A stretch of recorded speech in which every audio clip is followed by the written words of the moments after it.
வணக்கம். ஆந்திர மாநிலம் நந்தியால் மாவட்டத்தில் இருக்கக்கூடிய அல்லகட்டாவில் உள்ள கீழ் அகோபிலம் பகுதியில் இருக்கக்கூடிய ஒரு நவநரசிம்மர் ஆலயங்களில் ஒரு ஆலயத்தை தரிசிக்க போன சுவாரஸ்யமான காணொலியை தான் பார்க்க போகிறோம்.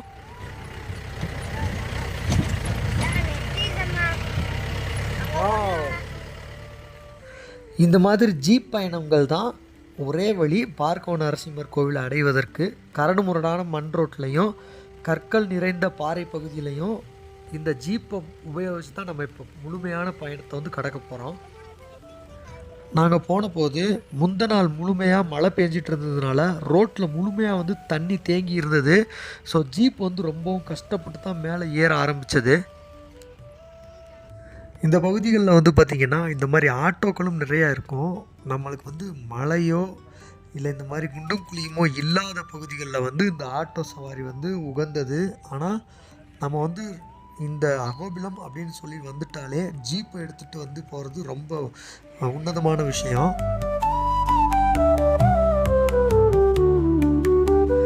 இந்த வரைபடத்தில் இருக்கக்கூடிய நரசிம்மர் கோவில்களில் 6வது இடத்துல இருக்கக்கூடிய பார்கவ நரசிம்மர் கோவில் தாங்க நம்ம பயணம் பண்ணிக்கிட்டு இருக்கிறோம்.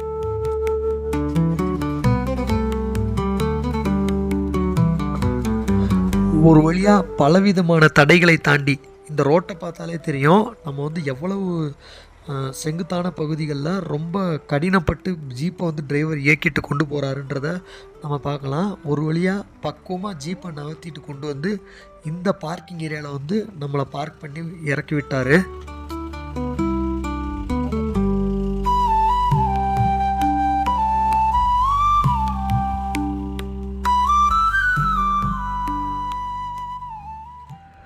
ஒரு வழியாக நம்ம பயணங்கள் இதோடு முடிஞ்சது. மேலே ஏறியாச்சு.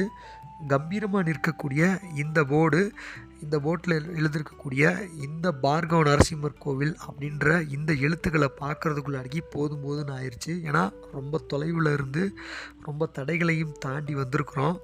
ஸோ ஒரு சிறிய நடைப்பயணத்தை மேற்கொண்டால் தான் மேலே போகிற மாதிரியான அமைப்பில் இந்த கோவில் அமைஞ்சிருக்குது. ஒரு 3 நிமிஷம் டு 4 நிமிஷம் வந்து நடந்து போகணும் இந்த காட்டு வழி பாதையில். வாங்க இந்த காட்டு வழி பாதையில் நடந்து போகலாம்.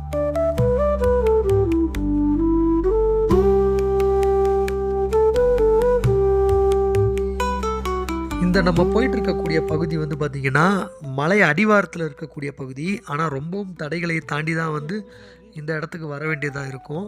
அதே மாதிரி இன்னொரு பாவன நரசிம்மர் கோவில்னு இருக்குது. அதுக்கும் வந்து ரொம்ப கஷ்டப்பட்டு மேலே ஏற வேண்டியது வரும். நான் இன்னொரு வீடியோவில் அதை காமிக்கிறேன்.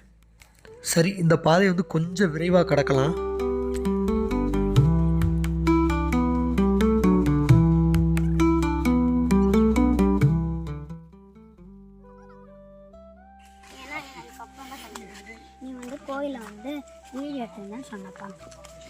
நம்ம கூட பஸ்ஸில் வந்த மக்கள் எல்லாமே வந்து தனித்தனியாக ஜீப்பில் வந்து ஒரு குரூப்பாக போயிருந்தாங்க.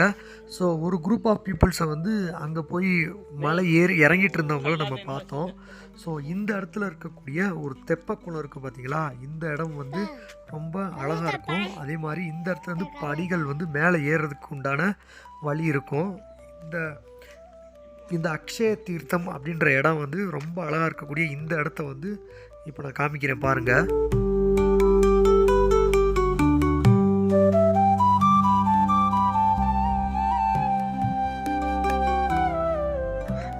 இந்த மாதிரி தீர்த்த குளக்கரைகள் வந்து பார்த்திங்கன்னா அகோபிலம் பகுதியில் வந்து ஒரு நிறைய இடத்துல பார்க்கலாம். இந்த பகுதி வந்து ரொம்ப பழமையாக இருக்குது பார்த்தீங்களா. இந்த படிக்கட்டுகள்லாம் இந்த இடமே வந்து ரொம்ப பழமையான ஒரு இடமா இருக்கும். குரங்குகள் வந்து நிறையா இருக்கும். ஸோ தீர்த்த குளக்கரையிலே வந்து பார்த்திங்கன்னா குரங்கு வந்து ஒரு விளையாடிட்டு இருந்துச்சு, அதை பார்த்தோம்.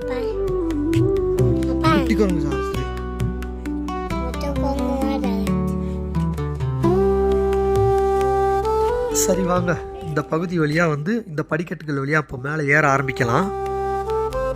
இந்த கோவிலோட மேலே இருக்கக்கூடிய நரசிம்மர் வந்து பார்த்திங்கன்னா வராக அவதாரத்தோட காட்சி அளிக்கிறாரு.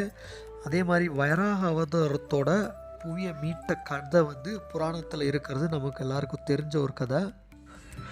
பார்கவ நரசிம்மர், அதாவது பார்கவம் அப்படின்னு சொன்னாலே வராகம், பன்றியின் வடிவில் இருக்கக்கூடிய தெய்வீக வடிவம் தான் வந்து பார்கவம். ஸோ பார்கவ நரசிம்மர், இந்த பார்கவம் என்ற சொல் வந்து சமஸ்கிருதத்தில் இருக்கக்கூடிய ஒரு வராக அவதாரத்தை குறிக்கக்கூடிய ஒரு சொல் தான் பார்கவம். நம்ம வந்து லோயர் அகோபிலம், அதாவது கீழ் அகோபிலத்தில் இருந்து இந்த கோயிலுக்கு வரணும்னு சொன்னால் பக்கமாக இருக்கும். ஒரு 2 to 3 கிலோமீட்டருக்குள்ளே வந்துடலாம். ஆனால் நம்ம வந்து பாவன நரசிம்மரை தரிசிட்டு வந்ததுனால ரொம்ப கஷ்டப்பட்டு வந்து இந்த கோயிலை அடைஞ்சு அப்புறம் தான் சாமியை பார்த்தோம். போகிற வழிகளில் வந்து குரங்குகளை பார்த்துக்கிட்டே போகிறது வந்து மிகச்சிறந்த அனுபவமாக இருக்கும். கையில் குச்சி வச்சுக்கிறது வந்து ரொம்ப நல்லது, இல்லைன்னா ரொம்ப கஷ்டம். ரொம்ப மூச்சு வாங்கிட்டே இந்த பயணத்தை கடந்தேன். இந்த இடம் தான் பார்கவ நரசிம்மர் இடம். உள்ள மாரி வந்தாச்சு.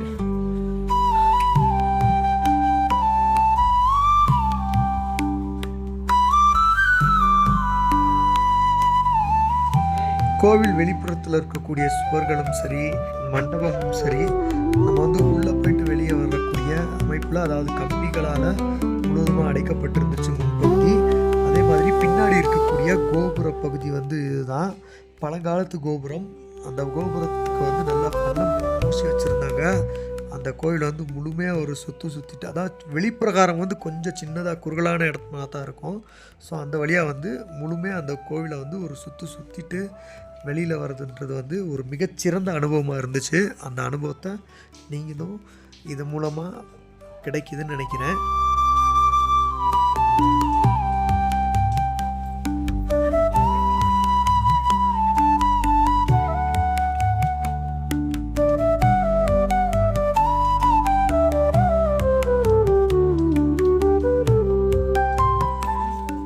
அதில் நம்ம வந்து பார்கவ நரசிம்மரையும் தரிசனம் பண்ணியாச்சு. பார்கவ நரசிம்மர் வந்து பார்த்திங்கன்னா இரண்யகசிபு வந்து மடியில் உட்கார வச்சு வதம் செய்த ஒரு காட்சியோட இங்கே பெருமாள் இருக்கிறதுனால அது வந்து நம்ம பார்த்தாச்சு.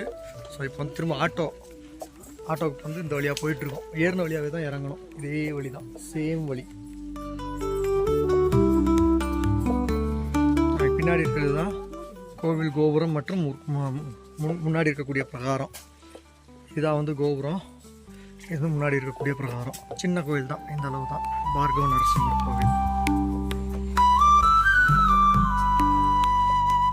நம்ம பார்கவ நரசிம்மர் பார்த்த பிறகு வந்து பார்த்திங்கன்னா டைரெக்டாக வந்து நம்ம தங்கி இந்த இடத்துக்கே போக ஆரம்பிச்சிட்டோம். ஸோ டைரெக்டாக வந்து இங்கேருந்து நம்ம தங்கி இந்த இடத்துக்கு ஜீப்பில் போகிறோம். ஸோ இந்த வீடியோ நல்லா இருந்திருக்கும்னு நினைக்கிறேன். தேங்க்ஸ் ஃபார் வாட்சிங். Thanks to all.